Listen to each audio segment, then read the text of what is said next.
जय हिंद दोस्तों, स्वागत है आपका। आज का टॉपिक है railway group D science class, जिसमें मैं आपको केमिस्ट्री से 15 से 20 प्रश्न कराने जा रहा हूं, जो आपकी परीक्षा के लिए बहुत ही इम्पोर्टेंट है। पूरा प्रश्न आप देख सकते हैं, बहुत ही इम्पोर्टेंट टॉपिक है, देख सकते हैं प्रश्नों को। तो चलिए स्टार्ट करते हैं और देखते हैं कि इन प्रश्नों का उत्तर क्या होगा। रेलवे ग्रुप डी की तैयारी के लिए आज से मैं आपको रोज साइंस और जीके का रोज वीडियो प्रोवाइड करूंगा, ठीक है। तो चलिए पहला सवाल देखते हैं। पहला सवाल है कि जब दो इलेक्ट्रॉन एक ही कक्ष में होते हैं तो उनमें चक्रण कैसा होगा? एक जैसा चक्रण, विपरीत चक्रण, एक जैसा अथवा विपरीत चक्रण या कोई चक्रण नहीं।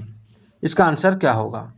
तो देखिए, इसका जो आंसर हो जाएगा वो हो जाएगा ऑप्शन 2, विपरीत चक्रण। जब दो इलेक्ट्रॉन एक ही कक्ष में होते हैं तो उनमें विपरीत चक्रण पाया जाता है, याद रखिएगा, ठीक है, विपरीत चक्रण। चलिए नेक्स्ट सवाल देखिए। नेक्स्ट सवाल है कि परमाणु के न्यूक्लियस में पाए जाने वाले मूल कण क्या है? Electron proton, proton neutron, neutron electron या न्यूट्रॉन पॉजिट्रॉन। तो देखिए, इसका आंसर जो हो जाएगा वो हो जाएगा प्रोटॉन और न्यूट्रॉन, ठीक है। केंद्रक परमाणु जो है, ठीक है, न्यूक्लियस जो है परमाणु के केंद्र में प्रोटॉन और न्यूट्रॉन से बना एक छोटा व सघन क्षेत्र है, याद रखिएगा, ठीक है। चलिए नेक्स्ट सवाल देखिए।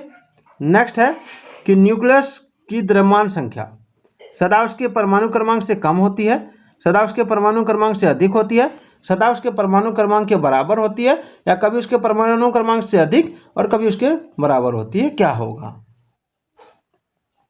तो देखिए, न्यूक्लियस की जो द्रव्यमान संख्या है, ठीक है, वो आपका ऑप्शन 4 हो जाएगा, कभी उसके परमाणु क्रमांक से अधिक और कभी उसके बराबर होती है। न्यूक्लियस की द्रव्यमान संख्या कभी उसके परमाणु क्रमांक से अधिक और कभी उसके बराबर होती है, और परमाणु के नाभिक में उपस्थित कुल प्रोटॉन और न्यूट्रॉन की संख्या उसकी द्रव्यमान संख्या कहलाती है, ठीक है। याद रखिएगा, द्रव्यमान संख्या बराबर प्रोटॉन की संख्या प्लस न्यूट्रॉन की संख्या, ठीक है, याद रखिएगा। चलिए आगे बढ़ते हैं। अगला देखिए, न्यूक्लियस की द्रव्यमान संख्या, यही सवाल फिर से रिपीट हो गया है। चौथा नंबर देखिए कि किसी परमाणु का रासायनिक व्यवहार निर्भर करता है उसके न्यूक्लियस में प्रोटॉनों की संख्या पर, न्यूक्लियस में न्यूट्रॉनों की संख्या पर, न्यूक्लियस के चारों ओर घूम रहे इलेक्ट्रॉन की संख्या पर, या न्यूक्लियस में न्यूक्लियोमानों की संख्या पर। तो देखिए, इसका राइट आंसर होगा ऑप्शन 3, न्यूक्लियस के चारों ओर घूम रहे इलेक्ट्रॉन की संख्या पर, ठीक है। इलेक्ट्रॉन नाभिक के चारों ओर विभिन्न कोषों में स्थिर होते हैं और अंतिम कोष के इलेक्ट्रॉन परमाणु के रासायनिक गुणधर्म निर्धारित करते हैं, याद रखिएगा। चलिए अगला सवाल देखते हैं।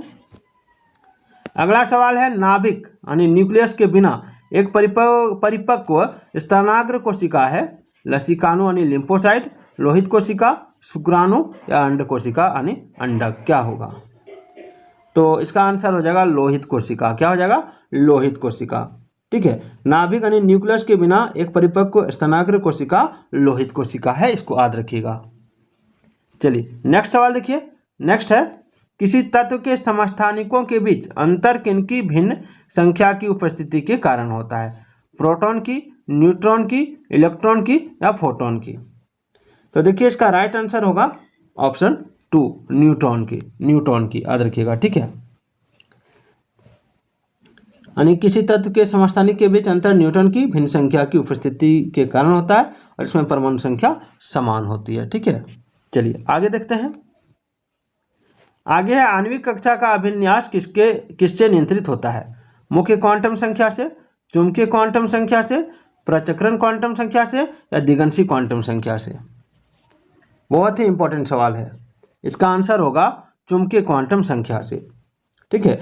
क्वांटम संख्या 4 संख्याओं का समूह है जो एक परमाणु के इलेक्ट्रॉन के बारे में पूर्ण सूचना देता है, जैसे ऊर्जा कक्षा में इलेक्ट्रॉन की उपस्थिति, आकार, आकृति तथा कक्षा का अभिन्यास, ठीक है, याद रखिएगा।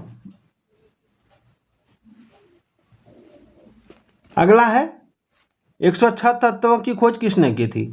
रदरफोर्ड ने, सीबॉर्ग ने, लॉरेंस ने या कुर्स्टोव ने?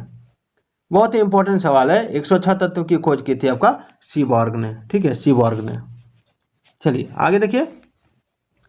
आगे है, किस न्यूक्लियर कण में कोई द्रव्यमान और कोई आवेश नहीं होता है किंतु प्रचक्रण होता है? प्रोटॉन में, न्यूट्रॉन में, मेसॉन में, इलेक्ट्रॉन में क्या होगा? तो देखिए इसका राइट आंसर होगा ऑप्शन 2 न्यूट्रॉन में, ऑप्शन 2 न्यूट्रॉन में। ठीक है, यानी न्यूट्रॉन में विद्युत आवेग नहीं होता है।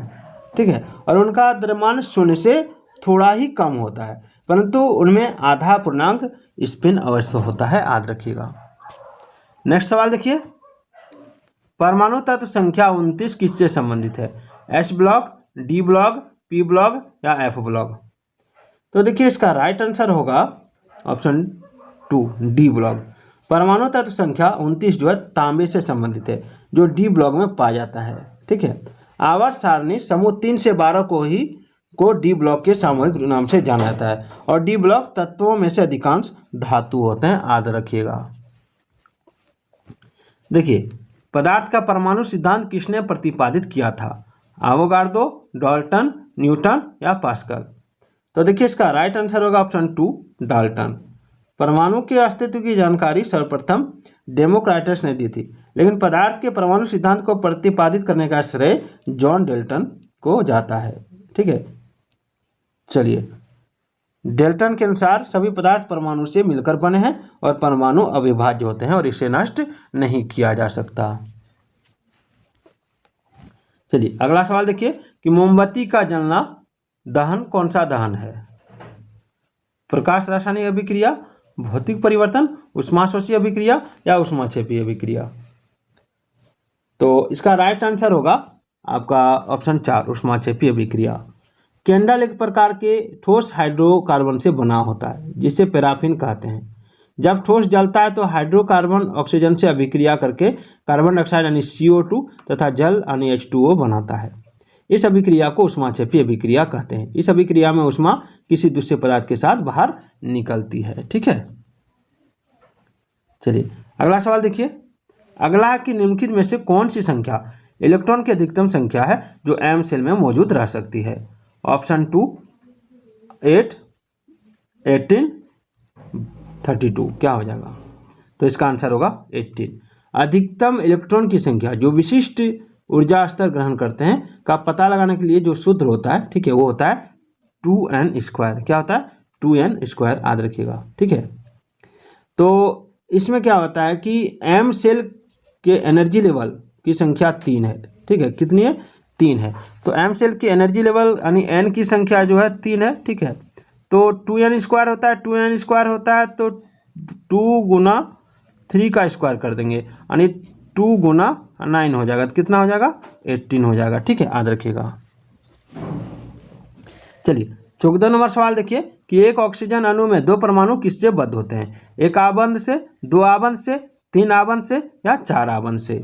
तो इसका राइट आंसर होगा ऑप्शन 2 2 आबंध से। ऑक्सीजन के 2 परमाणु इलेक्ट्रॉन के 2 परमाणु के साथ अस्थायी रूप से साझा यानी शेयरिंग कर सकते हैं। दोनों इलेक्ट्रॉन के परमाणु ऑक्सीजन के अणुओं के साथ मिलकर डबल बॉन्ड बनाते हैं। ठीक है, डबल बॉन्ड जो है 2 रेखाओं के द्वारा दर्शाया जाता है, परमाणु के युग्म को दर्शाता है, और प्रत्येक लाइन जो है साझा किए गए इलेक्ट्रॉन के एक युग्म को दर्शाता है। ठीक है, चलिए अगला देखिए, विभिन्न तत्वों के परमाणुओं में क्या होता है? समान परमाणु संख्या और समान इलेक्ट्रॉनिक विन्यास, भिन्न भिन्न परमाणु संख्या और समान इलेक्ट्रॉनिक विन्यास, भिन्न भिन्न परमाणु संख्या और भिन्न भिन्न संयोजी इलेक्ट्रॉन संख्या, या समान संख्या में इलेक्ट्रॉन और न्यूट्रॉन? तो देखिए इसका राइट आंसर होगा ऑप्शन 3 भिन्न भिन्न परमाणु संख्या और भिन्न भिन्न संयोजी इलेक्ट्रॉन संख्या। ठीक है,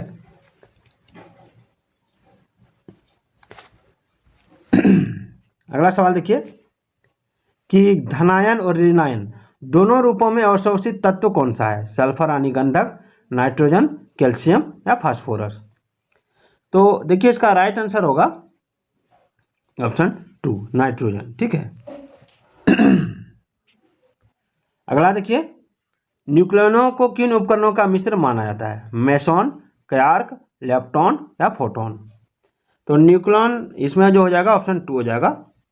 ठीक है, क्वार्क, याद रखिएगा। चलिए अगला देखिए, H2P पर गैस के मोल में कितने परमाणु होते हैं? तो इसका जो आंसर होगा वो हो जाएगा 6.023 गुना 10⁻23 या 10⁻ 23 होगा, ठीक है, 10⁻23। चलिए आगे है, जब दो परमाणुओं के बीच आबंध बनता है तो प्रणाली की ऊर्जा क्या होती है? तो देखिए, जब दो परमाणुओं के बीच आबंध बनता है तो प्रणाली का जो ऊर्जा है वो वैसी ही रहती है। परमाणु के आबंध बनाने का भौगोलिक कारण यह है कि परमाणु आबंध का निर्माण करते समय अपनी संग्रहित संभावित ऊर्जा नष्ट कर देते हैं, ठीक है।